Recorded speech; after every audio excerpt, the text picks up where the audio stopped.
Hey folks, welcome back to Dig Drive DIY. Well, it is finally time to bring some equipment out of hibernation. Louie hasn't been ran in months. The skid loader's been basically my forklift all winter long.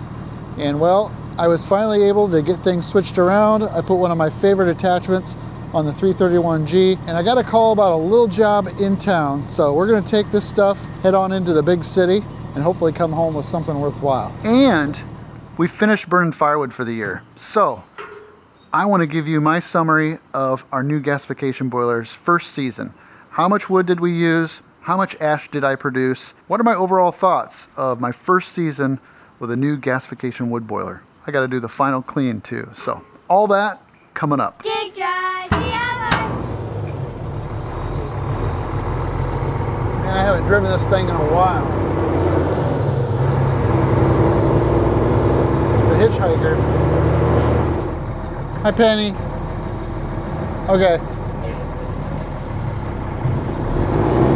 So over the last week or so, I've been getting a very similar call from multiple people, and that is, would you like any firewood? We had some historically high winds for a couple days straight, and a lot of weak trees blew down, a lot of limbs, and people are wondering if I want the firewood from their downed trees. So this particular tree right here, I guess, was taken down by the city of Fort Wayne last fall. So this wasn't a victim of the wind, but it looked like a pretty big one.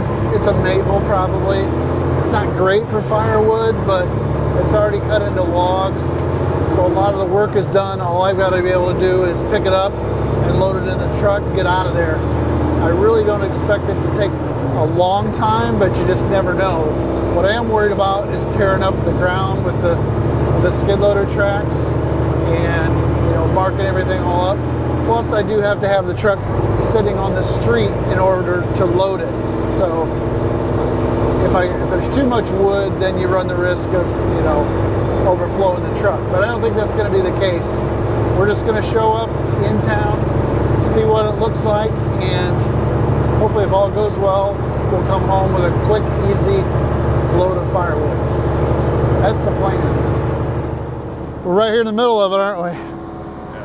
Luckily, it's before school. Yeah, thanks to the homeowner, Brian, and thanks to Sterling for hooking me up with another load of wood. You just got to show up in a video every 6 months or so, don't you? Sterling's a UPS driver, by the way. All right, well, if you're happy with it, I'll be happy with it. Looks great. Actually, I was in my uniform in the last video. That's right, you were. With the gypsum. Sterling's going to go get the gypsum for us, right? All right. Right now? Crank it, Sterling. All right, let me unload, and then we'll grab the saw.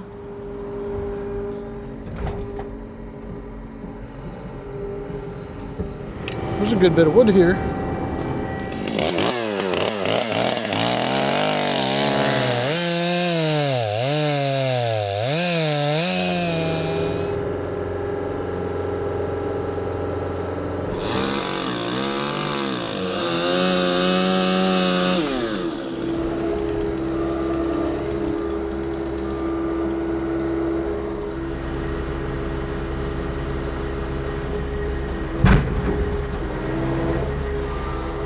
At least it's spring. By May, you won't know we were here.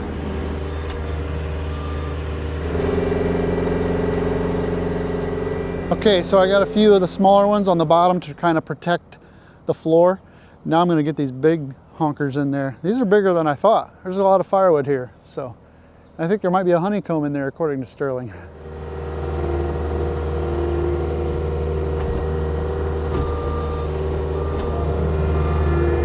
Now the trick is to get it in there without ruining the truck. And that's a big log.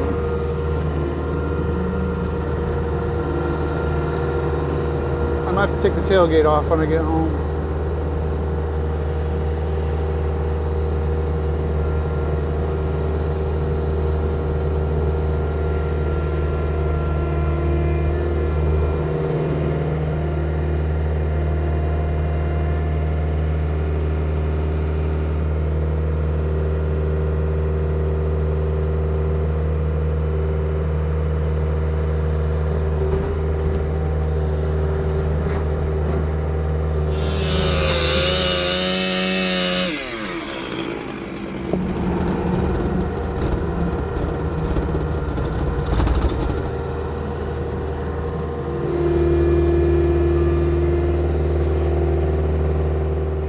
reason I go around collecting all this firewood, I mean logs, firewood rounds that people have cut down, trees that have fallen down, is obviously we heat our house with firewood. And if you didn't know, we got a brand new outdoor gasification wood boiler from Crown Royal Stoves. This is their 7400E model, and it replaced our 7400 conventional boiler that we had for 17 years prior to this. So I was comfortable and familiar with the Crown Royal brand, and this seemed like a natural fit in my efforts to burn less firewood for a season, because we were going through as much as 12 cords in a year to heat our home, my shop, and the garage. But is it more maintenance? Is it more troublesome? What are going to be our thoughts? Well, you know, I've been collecting the ash all year, and I'm going to show you how much I've got collected and what I do with it, because that's one of the most popular questions I see in the comments is, what do you do with the ash? Well, we're going to take care of it all in one fell swoop, and we'll be doing that later. But first of all, I'm going to clean out the firebox because there was quite an accumulation of ash throughout the season. So I'm going to scoop that all out, put it in a wheelbarrow. That's going to be our unit of measure for this. And then we'll get the stove completely cleaned out, collect all of the ash together, and then we'll know how much exactly we had, and I'll tell you how much firewood I used. This backup camera is paying off. It's nice, I can see the sidewalk or the driveway, and then I'm going back here and I'm spinning on the driveway itself.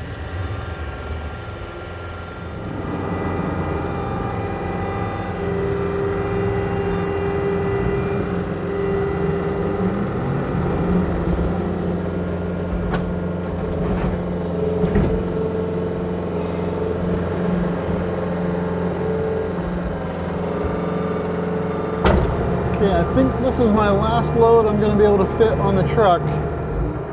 Okay, I got one or two loads to move up here for Sterling to put them on for the homeowner here. He wants to keep a little bit of this for firewood.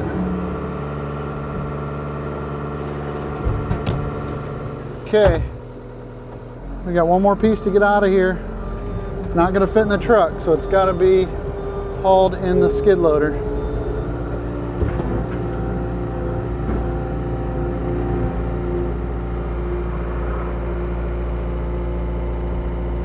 Nowhere, he's like, are you on a YouTube channel? I was like, you mean Dick Drive DIY? Yeah, I was watching it. I swear that was you doing a driveway video. That's 2 hours away, and the guy recognized me out of your video. Really? Yep. You know who Charlie, it was? if you're watching, holler out to Charlie out of Toledo. Yeah, thanks for watching, Charlie. All right, I think we've got this loaded up. We're gonna strap her down and then head for home. I'm gonna have to take the tailgate off to get it out of here though, but that's for future, Neil. All right, you can see the top of the refractory there and the hole in the nozzle. I've got everything cleaned out from inside the firebox and down below. So I got not quite a full wheelbarrow full of ashes, and I mean, I would expect that much ash inside the firebox at the end of the season, and that's not a lot, really. I cleaned out the bottom. Fortunately, there wasn't a lot of ash in the bottom because I had recently done it before we went on vacation. That's actually when we shut off the stove. We went on spring break. It was warm enough outside that the garage and the shop weren't calling for any heat, so I just let the fire go out, and we've been burning propane in the house ever since. So it's been cooled off now for a good 3 weeks. Now we just need to kind of accumulate all the ashes. I've saved them all throughout the entire season so we can see exactly how much we generated. So I'm gonna get the rest of the ashes in here. We'll put them all together, see how much there is. We'll talk about how much wood that equaled for that amount of ash. Now I should point out that there's a lot more in-depth cleaning that you can do to the inside of the stove. You can take the air panels off and clean the creosote out around the base of the refractory. And I'll probably do that this fall. I just don't feel like doing it right now. I also need to open up the back and clean around the finger guard on the fan and make sure I get all the ash out around the turbulators. So there's plenty more I can do. I want to research and look into buying a ash vacuum, and I think that'll help out a lot for what I'm doing. I was using the leaf blower this year to blow out the back. It was a total mess. So moving forward, I want to get the right stuff to do a good job on it, and so we'll do that right before we start it up in the fall. For now though, I'm gonna call it good enough. All right, I made it home with that big load of firewood, and I need to get it out of the bed of the truck. This is where a barn door tailgate would be really nice. you know, one that hinges from the side. Because right now I have to take the tailgate out in order to dump this stuff. If I tried to raise this up and dump it now, it would all slide and get pinned in there and get stuck, because the tailgate only opens from the bottom. It would get wedged against the top, and then I'd have a huge mess. So I got to take the 20 minutes and take the tailgate completely off. Okay.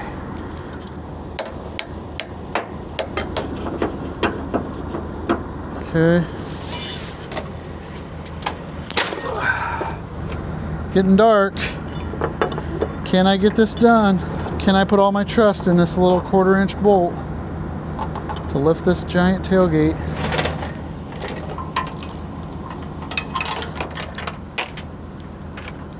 Now there's a little bit of a risk, since the tailgate, once I pop this pin out, it's not held anymore at the top. It could actually fall out.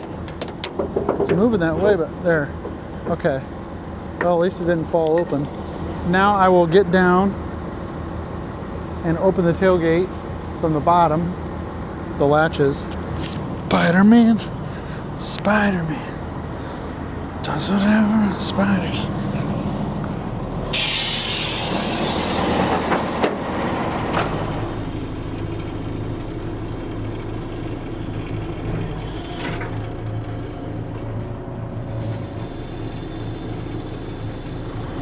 I'm just gonna leave it hang and see if I can put it back on the truck as soon as I get done, but man, there's some big logs in there, buddy.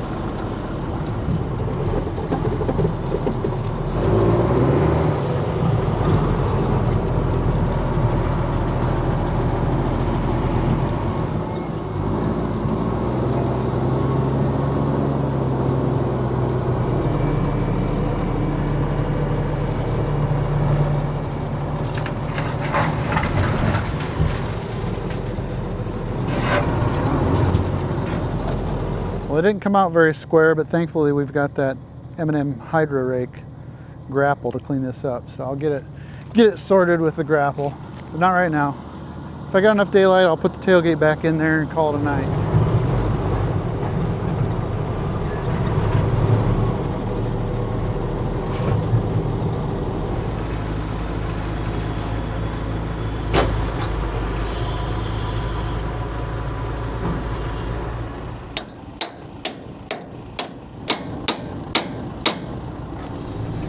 Took me 14 minutes to get that tailgate back on, at least 10 to get it off. So there's 20, let's say 25 minutes to fart around with the tailgate on and off.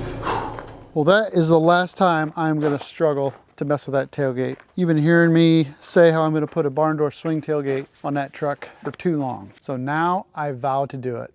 I've got all the right stuff in place. I've got the parts to fabricate the swing tailgate, which they also call a barn door tailgate. And I've got a fantastic partner lined up that'll help me in my efforts to get it done. So I'm really excited to share that with you. It's gonna be coming up very soon as we build that out. And then the guys at the paint shop are waiting on it. Basically, I gotta get my part done so they can get their part done. And then we can put that thing back on the road with its new outfit. So, all right, that's all I got for today. That was a good load of wood. So thank you, Sterling, for giving me the call on that. I got more work to do out across the road in the wood yard. Gotten way behind too, but we're getting there. All right, let's go do the next thing. We started our first fire this year on October 19th and wrapped it up about the 1st of April, give or take. It's 5 months of burning. And in 5 months, we generated 4 wheelbarrow loads. With the other stove, that's 20 weeks of burning. I don't think I did 20 wheelbarrow loads, but let's say conservatively 10, 15 wheelbarrow loads of ash versus 4. That is a stark comparison. And so let's talk about how much wood that was. Well, I purchased 5 cords of dry firewood because I didn't have anything that I felt was dry enough to put in this gasification boiler. So those 5 cords, plus I burned a bunch of bleacher boards this year. Some of you saw that we collected old bleacher boards from the Harlan Park, and I burned up a bunch of pallets of them. I don't even know how many. And then I generated 2 baskets of firewood at the end of the season that I also used to finish it out. We got a little wood left actually too. So I would say my wood consumption was probably around 7 cords. And we'll compare that to 12 cords on a normal winter. And this was a harsh winter. So wood consumption was nearly half, a little more than half of what I used to do. ash production was almost a quarter of what I've done in the past. So as far as maintenance goes, just regular cleanouts, not as frequently as my other stove, and not as nearly as much ash as my other stove. So I was super impressed by that. And for the record, the folks at Crown Royal don't even know I'm making this video. This is my own summary. This is my own review, my own honest opinion. I am super happy with this stove. I've had a couple people reach out to me and ask if I would do it again or if I've had any regrets. No, it's been fantastic. Just the wood consumption alone has been fantastic. So this video is about two things. It's about wrapping up this firewood season, and it's about preparing for the upcoming seasons. And compared to what I used to do, I've got firewood. I've got enough firewood out here for 3 years, maybe more. So I'm super excited about that. The only thing left to do is answer the most frequent question that comes up in any of these wood stove videos, and that is, what do you do with the ashes? Well, normally I do something different, but today, since I have a whole bunch all at once, this is what I'm going to do. Obviously, the wind is going to play a factor in dumping these ashes, so I've taken that into consideration, but this respirator is a necessity when dealing with this stuff, especially because a lot of this is fly ash. It's really super fine, really super thin. And a lot of people think that ashes make great fertilizer. And while there's a little bit of potassium in the ashes, from what I understand and what I've researched, there's not a lot to them. I mean, it might do some pH altering of your soil, and too much of it is obviously a bad thing. But this ash here, there's not much left. This is fairly inert. So I don't think it's going to do any harm to anything necessarily, but I don't want too much in one spot.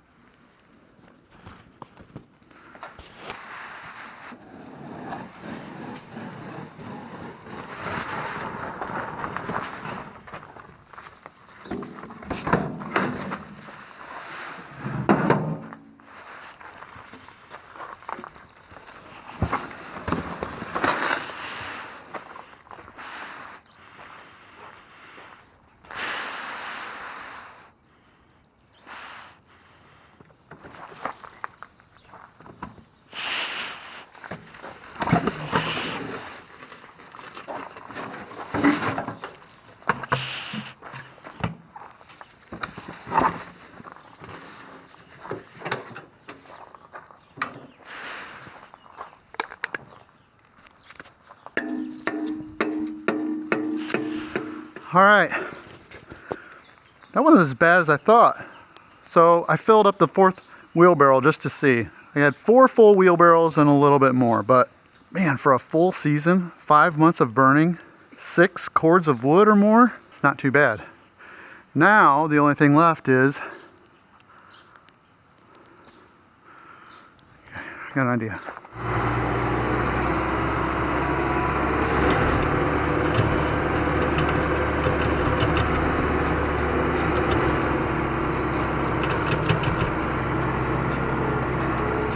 All right, so a year's worth of ashes spread on the field across the road. I sprinkled it real thin.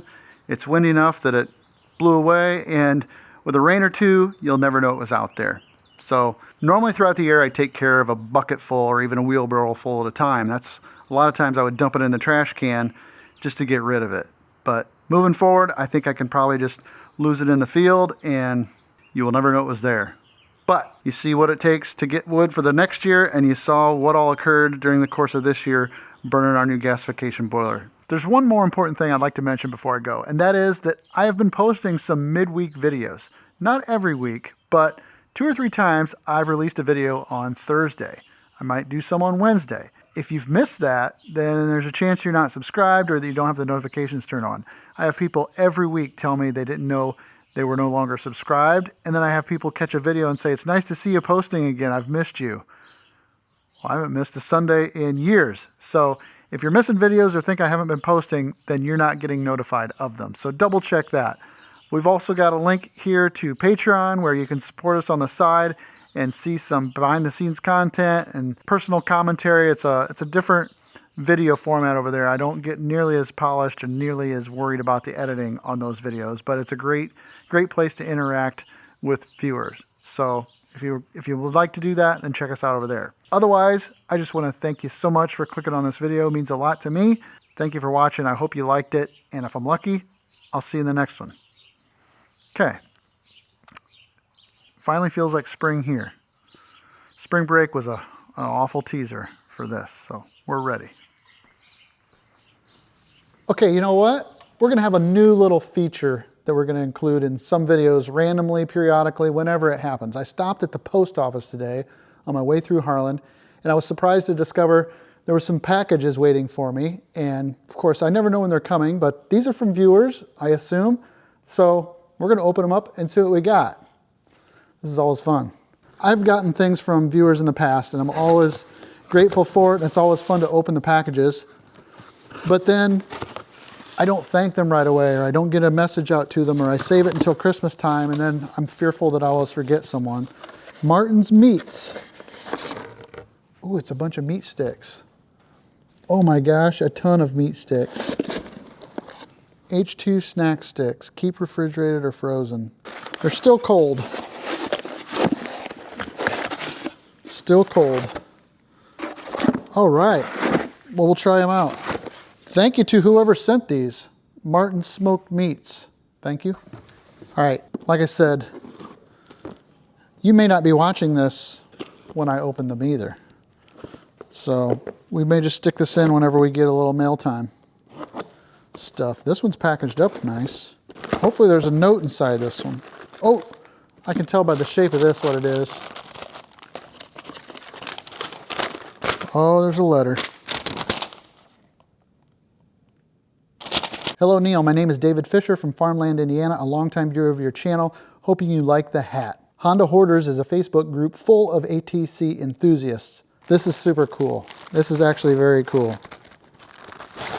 All right. Honda Hoarders. So this is from David Fisher. In regards to my Honda 200S that's in the corner, that was my grandpa's, and this is a cool hat. So thank you very much, David. That is sweet.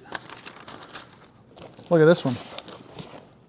You know this one's good on the inside, right? Oh, wow. Right off the bat, I see it's a box with a picture of my dump truck on it.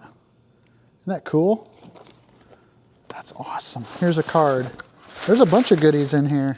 We really enjoyed our trip to Indiana. You made our grandson's number 10 birthday very memorable.